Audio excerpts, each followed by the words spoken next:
महिलांक सम्मान सामाजिक सुरक्षा विधवा पुनर्विवाह को मध्य उत्साहित करने यौतुक प्रथा को निवारण करने दिगरे आमर यही योजना निश्चित भाव में आगामी दिन में ये सहायक हम। आर्थिक दृष्टि दुर्बल परिवार योग्य कन्या मानकर विवाह पाई साहाय्य करी समूह विवाह अनुष्ठान माध्यम सेमानंकर विवाह करवा राज्य सरकारंकर ये हूँ मुख्य उद्देश्य।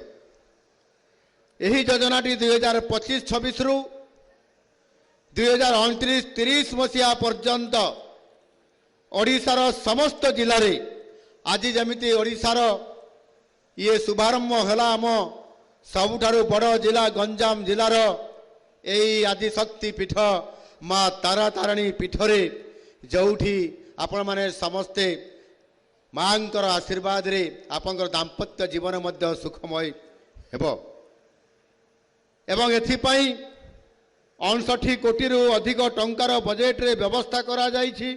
एही योजना अनुसार कन्यांकर बयस 18 रु 35 वर्ष मध्य रे हेबा आवश्यक एवं बरंकर बयस 21 रु 35 वर्ष मध्य रे हेबा आवश्यक। बर कन्या ओडिशार स्थायी बासिंदा होइतबा आवश्यक। एथिरे प्रथम विवाह पाई प्राथमिकता दिया जाइतबा बेले विधवा पुनर्विवाह को मध्य सरकार तरफरु ये मध्य उत्साहित करा जाउछि। प्रत्येक परिवार गोटे कन्या योग्या विवेचित हेबे। यही योजना माध्यम रे प्रत्येक योग्या कन्या को समुदाय 60,000 टंकार सहायता प्रदान करा जिवो। यही राशि मध्यरु 45,000 टंका डायरेक्ट बेनिफिट ट्रांसफर डीबीटी माध्यम रे सीधा सड़क कन्यांकर बैंक खाता को जमा हो आर्थिक सुरक्षा को तांकर सुदृढ़ करिया पई ये कार्यक्रम करा जाउछि। एहा सहित समूह विवाह अनुष्ठान आयोजन परिचालना संपृक्ति व्यवस्थापना जेभଳି भाव में एटी टेंट मरा हेछि भजन व्यवस्था करा हे जाइछि एवं ये समस्त व्यवस्था पाई मध्य 15,000 टंका नियुक्त कार्यकारी संस्था मानकर व्यय करा जिबाकू व्यवस्था एथिरे तांको सीधा सड़क जो अनुष्ठान प्रतिष्ठान द्वारा करा जाउछि तांको ए अर्थ तांको पाखकू चली जिवो। ये समस्त व्यवस्था से बुझिबे।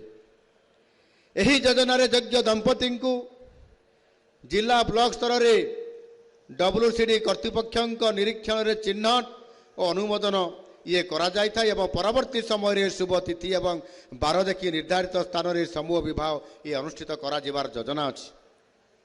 एथिपाई योग्य दंपति माने प्रत्येक जिले में चयन करा जाइथिबा कार्यकारी संस्था को आवश्यक दलील सह आवेदन पत्र से माने देई पारिबे।